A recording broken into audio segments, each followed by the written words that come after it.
Hello বন্ধুরা, আজকে আমরা আবার তোমার জন্য নিয়ে এসেছি একটা এমন রহস্যে ভরা সিনেমা যেটাতে তোমরা গেস তো করতে পারবে যে কিছু একটা তো ভুল রয়েছে, কিন্তু সেটা যে ঠিক কি এবং গল্পটা শেষ অবধি কোথায় গিয়ে দাঁড়াবে সেটা আগের থেকে প্রেডিক্ট করা অলমোস্ট ইম্পসিবল।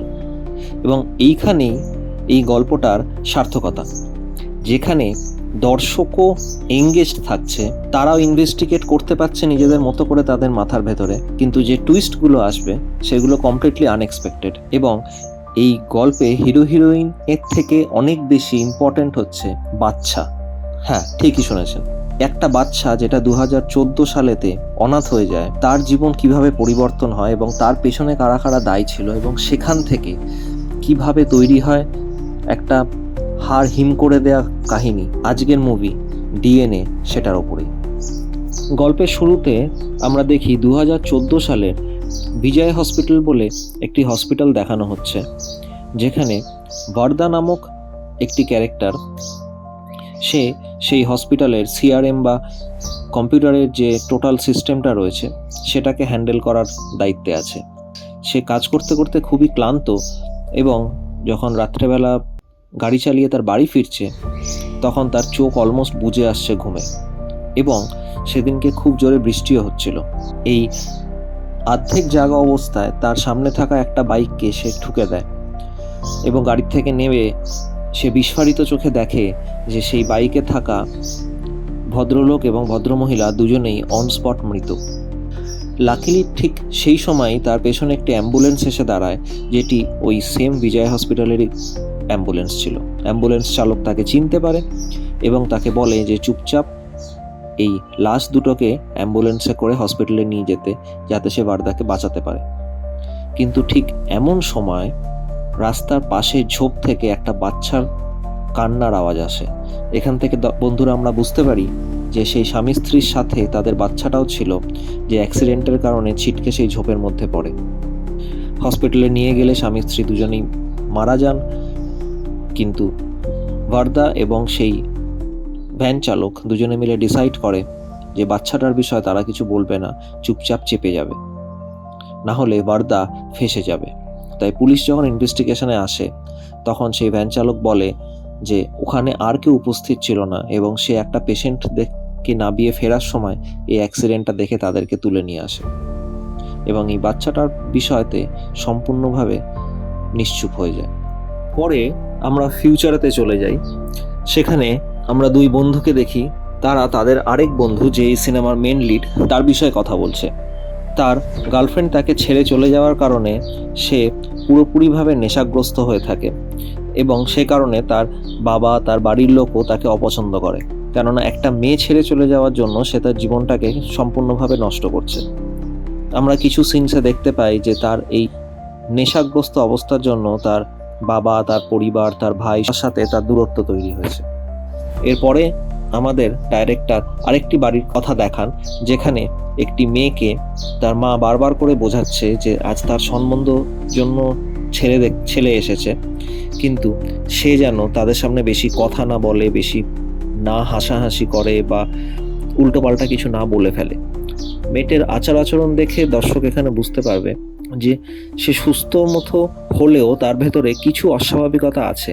সে মিথ্যে বলতে পারে, সে জিনিসপত্রেতে খুব তাড়াতাড়ি রিয়্যাক্ট করে ফেলে, এবং তাকে সবকিছু শিখিয়ে পড়িয়ে তাকে ছেলেদের সামনে কফি দিয়ে পাঠানো হলেও সে সেখানে গিয়ে যথারীতি সত্যি কথাগুলো বলে ফেলে, যে সে খুব বকবক করতে ভালোবাসে, তার মা তাকে কি কি শিখিয়েছে সবকিছু। এটাতে তার মা রেগে যায়, যারা সম্বন্ধ দেখতে এসেছিল তারাও উঠে চলে যায়, যথারীতি বিয়েটা ভেঙে যায়। এবং এখানে আমরা জানতে পারি যে এর আগেও মেয়েটির বহুবার এই কারণেই বিয়ে ভেঙে গেছে, কেননা সে সম্পূর্ণভাবে মানসিকভাবে সুস্থ নয়। এদিকে আমরা দেখি যে মেন লিড তার ভাইয়ের বিয়ের কথা চলছিল। তার উডবি ওয়াইফের বাড়ির লোকজন ছেলেটির বাড়িতে আসে পাকা কথা বলার জন্য, কিন্তু সেই সময় মদ্যপ অবস্থাতে সে সেখানে চলে আসে এবং সিন ক্রিয়েট করে। যথারীতি গেস্টরা আনকমফোর্টেবল হয়ে সেখান থেকে চলে যায় এবং বলে যে আপনার বড় ছেলেকে সুস্থ করে নিন, তারপরেই আমরা বিয়ের কথা ভাবতে পারবো। এতে তার বাবা প্রচণ্ড পরিমাণে ক্ষেপে যায় এবং তাকে অভিশাপ দেয় যে সে জীবনে কোনো দিন সুখী হবে না। এর নেক্সট সিনেতেই যখন তার বন্ধুরা তাকে সামলায় যে সে এত বাড়াবাড়ি কেন করছে, তখন জানা যায় যে আসলে সে যে মেয়েটিকে ভালোবাসতো সে সেই দিনকে সুইসাইড করে ফেলেছে। মেয়েটি সুইসাইড করার আগে তাকে কল করেছিল, কিন্তু সে মদ্যপ অবস্থায় থাকার কারণে সে সেটা ধরতেও পারেনি। তাই সে নিজেকেই আবারও দায়ী করে এবং কান্নায় ভেঙে পড়ে। এই সব কিছু জানার পরে তার পরিবার ডিসাইড করে তাকে রিহ্যাবে পাঠাবে এবং সেখান থেকেই তার জীবন আস্তে আস্তে করে পরিবর্তন হতে শুরু করে। রিহ্যাবে সে কিছুটা সুস্থ হওয়ার পরে তার বিয়ের কথা ভাবা হয় যাতে সে স্বাভাবিক জীবনে ফেরে। কিন্তু যে কোনো কাজ করে না যার নেশার এরকম অভ্যেস ছিল, তাকে কোনো নর্মাল মেয়ে তো বিয়ে করবে না। তাই তার বাড়ির লোক তাকে না জানিয়েই যে মেয়েটির অল্প মানসিক বিকার ছিল তার সাথে তার বিয়ে ঠিক করে। বিয়ের দিনকে তার বন্ধুরা মেয়েটির পরিবারেরই কয়েকজনের সদস্য থেকে মেয়েটির যে মানসিক সমস্যা আছে সেটার বিষয় জানতে পেরে সেই বিয়েটাকে বাধা দিতে চায়। কেননা তাদের মনে হয়েছিল যে তাদের বন্ধু যাই করে থাকুক না কেন, একটা শখ থেকে সে রিকভার করছে এবং সারা জীবনের জন্য এরকম একটা মেয়ের সাথে যদি তাকে ঘর করতে হয় তাহলে সে হয়তো সেইটাকে নিতে পারবে না। কিন্তু এখানে আমরা একটা পরিবর্তন দেখি যে ছেলেটা উঠে আসে এবং স্টেজেতে সবার সামনে বলে যে সে এই মেয়েকেই বিয়ে করবে, কেননা তার মধ্যে সে একটা ইনোসেন্সি দেখতে পাচ্ছিল। বিয়েটা শেষ অবধি হয় এবং দেখা যায় যে আস্তে আস্তে করে তাদের দুজনের মধ্যে একটা সুন্দর সম্পর্ক তৈরি হচ্ছে। মেয়েটার ইনোসেন্সি ছেলেটার ভালো লাগতে শুরু করে এবং সেও একটা সুস্থ স্বাভাবিক জীবনের দিকে এগোয় এবং খুব শীঘ্রই তাদের বাড়িতে নতুন অতিথি মানে তার বউ প্রেগনেন্ট হয়ে যায়। দেখতে দেখতে বাচ্চাটির ডেলিভারির দিন চলে আসে, কিন্তু এরই মধ্যে আমরা একটা সম্পূর্ণ ভিন্ন দৃশ্যে দেখতে পাই যে অপর একটি হসপিটালে একটি বয়স্ক মহিলা যে চিপস, ভুজিয়া, ড্রাই ফ্রুট এইসব ঘুরে ঘুরে বিক্রি করে, সে হসপিটালের ম্যাটারনিটি ওয়ার্ডে ঢুকে যায়। সরকারি হাসপাতাল বলে অতটা চেকিং বা অত ব্যবস্থা ছিল না। সেখানে সে ঘন্টা পর ঘন্টা ওয়েট করে থাকে এবং সুযোগ বুঝে ওই ব্যাগের ভেতরেই একটি বাচ্চাকে কিডন্যাপ করে নেয়। ওষুধের সাহায্যে তাকে অজ্ঞান করে তার উপরে নিমকি, চিপস এইসবের প্যাকেট দিয়ে তাকে আড়াল করে হসপিটাল থেকে বেরিয়ে আসে এবং নিজের বাড়িতে নিয়ে গিয়ে তাকে রাখে। এখানে আমরা বুঝতে পারি যে একটা বাচ্চা চুরির র্যাকেট এর পেছনে কাজ করছে এবং আমাদের কাহিনীর সাথেও সেটা জড়িত।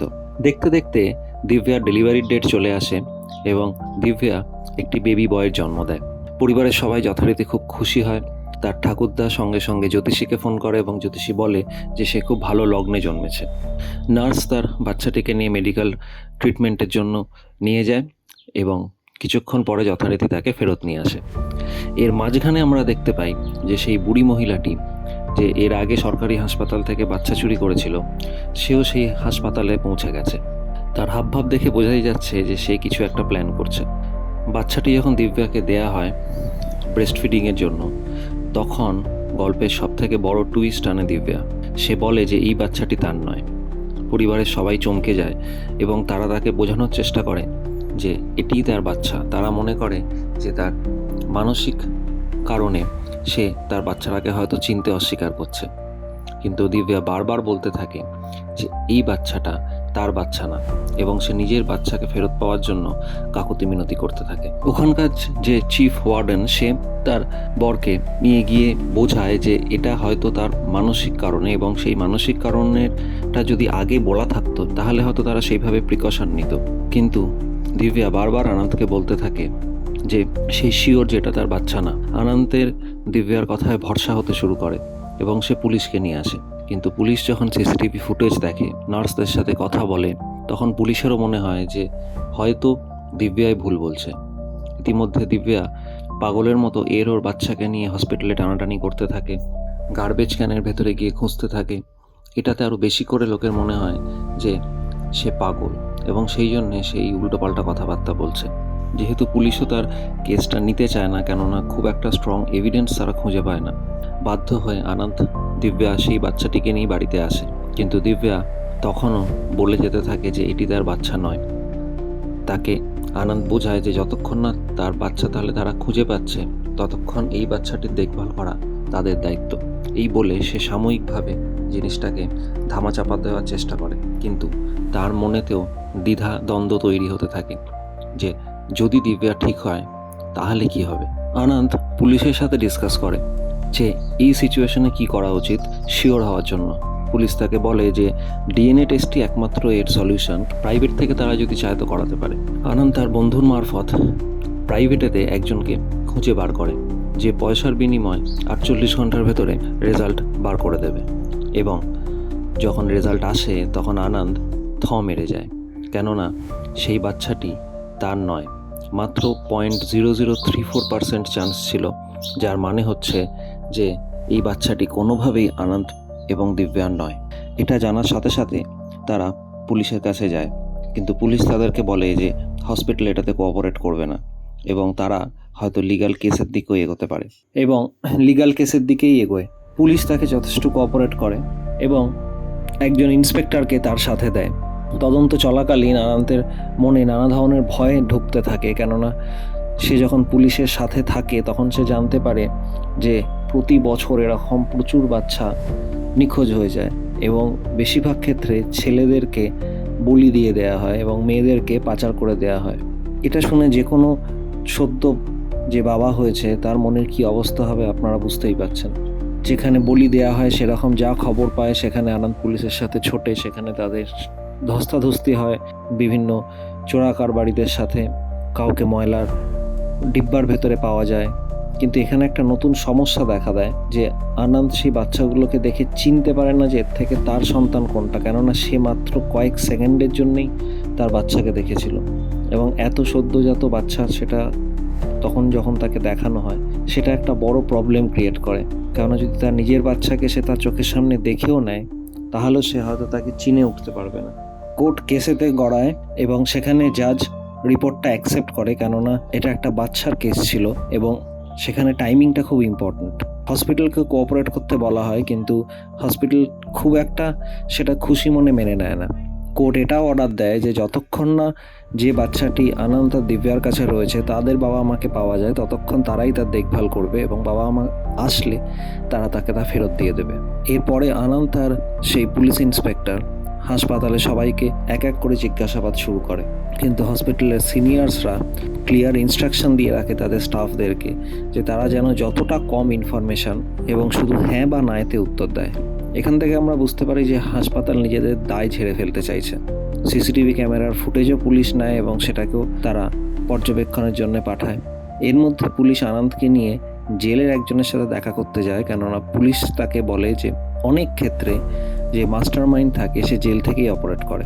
সেখানে তারা যে ক্রিমিনালটার সাথে দেখা করে সে কিছুটা মানসিকভাবে বিকারগ্রস্ত, কিন্তু তবু সে আরেকজনের ইনফরমেশন দেয় যে বাচ্চাদেরকে কিডন্যাপ করে এনে তাদেরকে দিয়ে ভিক্ষা করায়। পুলিশ তার সাথে যায় এবং তার কাছ থেকে যতটা সম্ভব কথা বের করার চেষ্টা করে এবং কিছু বাচ্চা যাদেরকে তুলে আনা হয়েছে তাদেরকে গিয়ে তারা চেকও করে, কিন্তু তারা বয়সে ইনফ্যান্ট নয়, তারা একটু বড়, 4-5 বছর 6 বছর এরকম বয়সের। পুলিশ নিজের মতো খুঁজতে থাকে আর এদিকে আনন্দ ইতিমধ্যে পুলিশকে বলে যে আপনারা আপনাদের মতো কেসের প্রোগ্রেস নিয়ে এগোন।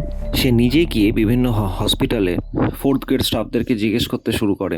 এদিকে পুলিশ সিসিটিভি ক্যামেরা বারবার করে চেক করে এবং এটা বুঝতে পারে যে যা চেঞ্জ, যদি কোনো বাচ্চা চেঞ্জ হওয়ার থাকে সেটা তাহলে ইনকিউবেটরে যখন বাচ্চাটাকে রাখা হয়েছিল সেই মুহূর্ত ছাড়া আর কোনো মুহূর্তে পসিবল না, কারণ সেখানেই একটা 20 থেকে 30 সেকেন্ডের গ্যাপ রয়েছে যেটা সিসিটিভির আন্ডারে ছিল না। পুলিশ সেই হসপিটালে আবার ফেরত যায়, কিন্তু দেখা যায় যে নার্সটি সেই বাচ্চাটিকে নিয়ে এসেছিল সেই নার্সটি চাকরি ছেড়ে দিয়েছে, কেননা সে দুবাইতে চাকরি পেয়ে গেছে।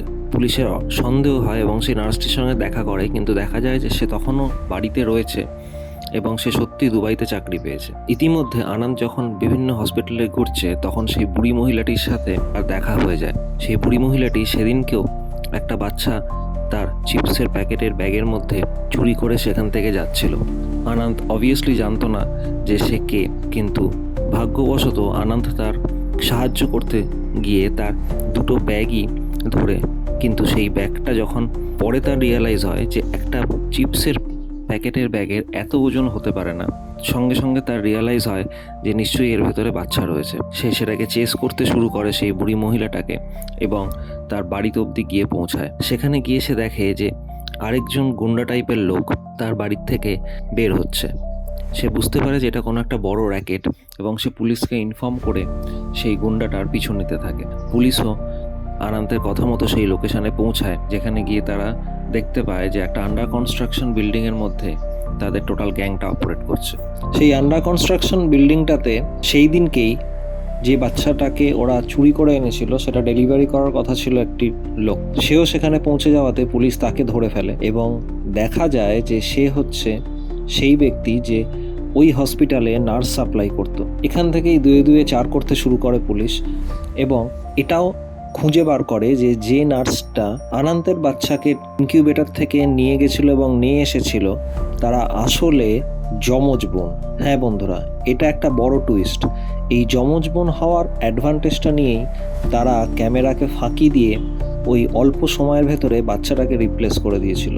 ওই গুন্ডাটার সূত্র ধরে সেই বুড়ি মহিলাটাকেও পুলিশ অ্যারেস্ট করে। সেই বুড়ি জানায় যে এই কাজ সে বহু বছর ধরে করছে, তার মধ্যে কোনো অনুতাপ তো নেই এবং সে এটাকে একটা প্রফেশনের মতো করে নেয় এবং সে বলে যে তার বাচ্চাকে সে চুরি করেনি, সে শুধু গভর্নমেন্ট হসপিটাল থেকে ওই বাচ্চাটাকে এনে আনন্দের বাচ্চার জায়গায় দিয়ে দিয়েছিল। যে বাচ্চাটি আনন্দের কাছে রয়েছে সেই বাচ্চাটি আসলে কার এবারে সেটা জানা যাওয়াতে তাদেরকে সেই বাচ্চাটা ফেরত দিতে হয়। কিন্তু এখানে দেখা যায় যে যেহেতু জন্মের পর থেকে বাচ্চাটা দিব্যা আর আনন্দের কাছে ছিল, তাদের একটা ইমোশনাল বন্ড তৈরি হয়ে গেছে এবং নিজেদের বাচ্চা খুঁজে না পাওয়ার জন্য সেই বন্ডটা আরও অনেকটা বেশি অ্যাটাচমেন্ট তৈরি হয়েছে। কিন্তু তা সত্ত্বেও কিছু করার নেই, তারা বাধ্য হয়ে তার বাবা মার কাছে সেই বাচ্চাটিকে ফেরত দেয় এবং আবারও নিজেদের বাচ্চা খোঁজার কাজে মনোনিবেশ করে। দিব্যা বাড়িতে খুব চেষ্টা করতে থাকে নিজেকে কাজের মধ্যে ভুলিয়ে রাখার, কিন্তু আনন্দ এবং দিব্যা দুজনেই সেই সদ্যজাত বাচ্চাটাকে ভুলে উঠতে পারে না। ইতিমধ্যে সেই লোকটা যে নার্স সাপ্লাইয়ের কাজ করত তাকে পুলিশ ইন্টারোগেট করে এবং তার বাড়িতে জানিয়ে দেবে এবং তাকে সোশ্যালি হিউমিলিয়েট করবে। এরকম বিভিন্ন ধরনের ভয় দেখিয়ে ফাইনালি তার থেকে জানতে পারে যে এই কাজটা আসলে করে হচ্ছে ওই হসপিটালেরই যে সিকিউরিটি ইনচার্জ সে, কিন্তু সে কার কাছে রিপোর্ট করে সেটা সে জানে না। তার একমাত্র কথা হয়েছিল আজ অবধি শুধুমাত্র সেই সিকিউরিটি এজেন্সির হেডের সাথেই। এবারে আনন্দ তাড়াতাড়ি করে সেখানে পৌঁছে যায় তার কাছ থেকে জিজ্ঞাসাবাদ করার জন্য, কিন্তু সেই দিনকেই অন্য একটা গ্যাং তাকে অ্যাটাক করে। আনন্দ তাকে বাঁচানোর চেষ্টা করলেও সক্ষম হয় না এবং সেই সিকিউরিটি ইনচার্জ যে একমাত্র সোর্স ছিল তার বাচ্চা কোথায় আছে জানার, সেই গ্যাং ওয়ারে মারা যায়। এরপরে আমরা দেখতে পাই যে সেই সিকিউরিটি হেড যার নাম রাজেন্দ্রন, তার শেষকৃত্যের অনুষ্ঠানেতে সেই প্রথমে দেখা ডাক্তারটি উপস্থিত হয়। সে খুব অদ্ভুতভাবে রাজেন্দ্রনের লাশটাকে দেখতে থাকে। এদিকে আনন্দ ক্যালকুলেট করতে থাকে সে যখন সেই পুলিশ ইন্সপেক্টরের সাথে জেলে গেছিল এবং তারপরে গাজার সাথে দেখা করতে গেছিল, গাজার আচার আচরণ দেখে তার মনে হয়েছিল যে সে কিছু জানে, কিন্তু পুলিশ বলে যে না, গাজা কিছু জানলেও অবভিয়াসলি তার ব্যবসার কথা নিশ্চয়ই পুলিশের সাথে শেয়ার করবে না। তাই আনন্দ একাই চলে যায়, কিন্তু যাওয়ার পরে গাজার লোকেরা তাকে মারধর করে বেঁধে পুলিশটাকে ডাকে যে তার বন্ধু কি করছে এবং তার এত বড় সাহস কি করে হলো সেটা তাকে দেখানোর জন্য। কিন্তু এইখানেতেই আরেকটা টুইস্ট আসে। রাজেন্দ্রন যেদিনকে মারা গেছিল তখন সেখানে আনন্দ উপস্থিত ছিল এবং তাকে বাঁচানোর চেষ্টা করছিল ইনফরমেশন পাওয়ার জন্য। সে তার খুনিদের, যেটা আমরা এতক্ষণ গ্যাং ওয়ার ভাবছিলাম, তাদের কিছু বৈশিষ্ট্য যেমন ট্যাটু, চুল, বডি, এগুলো সে লক্ষ্য করে রেখেছিল এবং সে গাজার ওখানে এসে রিয়ালাইজ করে যে আসলে গাজাই রাজেন্দ্রনকে খুন করিয়েছে। কিন্তু সেটা কার নির্দেশে সেটা জানার জন্য আনন্দের সাথে গাজার লোকেদের একটা মারপিট শুরু হয়। আনন্দ যখন ফাইনালি গাজাকে চেপে ধরে, সে জানায় যে এটার পুরোটার মাস্টার মাইন্ড সেই ডাক্তার রাজেন্দ্রন, যে প্রথমে ভুল করে একটা অ্যাক্সিডেন্ট করে ফেলে, কিন্তু সেখান থেকে তার জীবন বদলে যায়। সেদিন হসপিটালে যে বাচ্চাটা নিজেকে বাঁচানোর জন্য সে একটা ফ্যামিলিকে দিয়েছিল, তারা খুশি হয়ে গয়নাগাটি সবকিছু তারকে সমর্পণ করেছিল, কেননা বহুদিন ধরে তারা বাচ্চা চাইছিল এবং যে বাচ্চাটা হয়েছিল সে মৃত বলে তার মাকে তারা না জানিয়ে বাচ্চাটা রিপ্লেস করে দেয়। এইখান থেকেই রাজেন্দ্রন এবং সেই হেড সিকিউরিটি গার্ডের যে লোকটি, তারা দুজনে একটা টিম হিসেবে অপারেট করতে থাকে। দেখা যায় যে এরকম বিভিন্ন যাদের বাচ্চা হচ্ছে না, তারা যেহেতু অ্যাডাপশন প্রসিডিওরটা অনেকটা কমপ্লিকেটেড, তারা সেটাকে স্কিপ বা বাইপাস করার জন্য ইল্লিগালি এর থেকে বাচ্চা চায় এবং সে একটা র্যাকেট তৈরি করে। যেহেতু ও ডেটা এন্ট্রি এবং সফটওয়্যারের ভেতরে ছিল, সে ওই পয়সাগুলোকে কাজে লাগিয়ে নিজেরই একটা এজেন্সি খুলে নেয় এবং বিভিন্ন হসপিটালের ডেটা কালেক্ট করে এবং আলাদা আলাদা লোক যাদেরকে আমরা এর আগে দেখেছি, যেমন নার্স, থার্ড পার্টি, এদেরকে সে ইউজ করে বিভিন্ন জায়গার থেকে বাচ্চা চুরি করা বা বাচ্চা কিডন্যাপ করা বা বাচ্চা বদলে দেওয়ার জন্য। কেননা এখন তার রিচ হয়ে গেছিল হাই এন্ড ক্লায়েন্টদের, যারা শুধু বাচ্চা নেবে সেটাই নয়, তার সাথে তার জাত, ধর্ম, ফর্সা হবে না কালো, এরকম স্পেসিফিকেশন অবধি তারা দিয়ে দিচ্ছিল। এবং সেই মতো এই রাজেন্দ্রন বাকিদের সাথে মিলে এই জঘন্য ব্যবসা শুরু করে প্রচুর পয়সা ইনকাম করে। শেষে যখন রাজেন্দ্রন বুঝতে পারে যে আনন্দ তার হেড সিকিউরিটি কাছে পৌঁছে যাচ্ছে, তখন সেই গাজারকে দিয়ে তাকে খুন করিয়ে দেয়। কতটা নিষ্ঠুর এবং কোল্ড ব্লাডেড হলে যার সাথে এত বছর ধরে এই নোংরা ব্যবসা সে করে এসেছে, তাকেও রাস্তা থেকে সরিয়ে দেয়। এর মধ্যে দিব্যার কাছে সেই মায়ের কল আসে, যার বাচ্চাটিকে দিব্যা এতদিন ধরে দেখাশোনা করেছিল। সে দিব্যার কষ্ট একটা মা হিসেবে বুঝতে পারে এবং তাকে বলে যে একটা মন্দির আছে যেখানে মানত করলে বাচ্চা পাওয়া যায়, কেননা সেও সেখানেই মানত করেছিল এবং তার একদিনের মধ্যে দিব্যা তাকে তার বাচ্চা ফেরত দেয়। মানুষ যখন খারাপ অবস্থায় থাকে তখন তার দৈব এবং অলৌকিকের প্রতি বিশ্বাস আরও অনেকটা বেড়ে যায় এবং সেই জায়গা থেকেই দিব্যা রাজি হয়ে যায় তার সাথে সেই মন্দিরে যেতে। এদিকে পুলিশও মেন মাস্টারমাইন্ড কে সেটা বুঝতে পারে এবং তার ফোন ট্র্যাক করে তাকে ফলো করা শুরু করে। সেই আমেরিকান কাপল যারা বরদরাজনের কাছ থেকে সেই আনন্দা দিব্যার বাচ্চাটিকে কিনেছিল, তারা আরেকটা বিদেশি কাপলের সাথে বরদরাজনকে ইন্ট্রোডিউস করানোর জন্য মন্দিরে ডাকে। এটা সেই মন্দিরটাই যে মন্দিরটাতে দিব্যা সেদিনকে যাচ্ছিল। কি অদ্ভুত নিয়তির খেলা না? এদিকে পুলিশও সেই ট্র্যাকিং থেকে দেখা যায় যে সে যেহেতু সেই মন্দিরে আছে, আনন্দকে সঙ্গে সঙ্গে সেটার ইনফরমেশন দিয়ে দেয় এবং পুলিশও মন্দিরের দিকে যেতে থাকে। এদিকে অদ্ভুতভাবে যে লাইনে দিব্যা এবং আরেকজন মাটি দাঁড়িয়েছিল, তাদের পাশেই সে আমেরিকান কাপলটি এসে দাঁড়ায় এবং একটি পুজো দেওয়ার কারণে বাচ্চাটি কিছুক্ষণের জন্য দিব্যাকে ধরতে দেওয়া হয়। নারীর টানের কারণেই হয়তো বাচ্চাটি দিব্যার গলার চেনটাকে আঁকড়ে ধরে এবং যখন পুরোহিত জিজ্ঞেস করে যে তার জন্মলগ্ন কি, সেই জন্মলগ্ন শুনেই দিব্যারও ডাউট হতে শুরু করে যে এটাই হয়তো তার সেই হারিয়ে যাওয়া বাচ্চা। বরদরাজন বুঝতে পারে যে দিব্যার ডাউট হচ্ছে, তাই সে বাচ্চাটিকে তার কোল থেকে ছিনিয়ে নিয়ে তাড়াতাড়ি করে গাড়িতে পালাতে যায়। কিন্তু সেই মুহূর্তেই আনন্দ চলে আসে এবং দিব্যা তাকে সব বলে দেয়। আনন্দ গিয়ে তাকে থামায় এবং বরদরাজনের ওপরে চড়াও হয়। হঠাৎ করে সেখানে বরদরাজনকে এসে একজন মেরে দেয় বলতে তাকে প্রাণেই মেরে দেয়। সেটা আর কেউ ছিল না, সেটা ছিল তারই সেই সহকারীর ছেলে। কেননা পুলিশ একটা খেলা খেলেছিল, তাকে ইনডাইরেক্টলি জানিয়ে দিয়েছিল যে তার বাবাকে বরদরাজনই খুন করিয়েছে তার নিজের আইডেন্টিটি লুকিয়ে রাখার জন্য। এখানেই বন্ধুরা গল্পটা শেষ হয় এবং এত সংগ্রাম এবং এত টুইস্টের পরে আলটিমেটলি দিব্যা এবং আনন্দ তাদের বাচ্চাকে ফেরত পেয়ে যায় এবং দুটো ভাঙাচোরা মানুষ একটা সুন্দর সংসার ফাইনালি শুরু করতে পারে। বন্ধুরা, আপনাদের এই টুইস্টে ভরা গল্পটা কেমন লাগে এবং এই বাচ্চা চুরির মতো যে ঘৃণ্য অপরাধ সেটা যে এখনও আমাদের দেশে হয়ে চলেছে, এটা নিয়ে বা আপনাদের মতামত কি? ভিডিওটি ভালো লাগলে বন্ধুদের সাথে শেয়ার করবেন, ভালো রাখবেন, সাবধানে থাকবেন, নিজেদের যত্ন নেবেন। দেখা হচ্ছে পরের ভিডিও।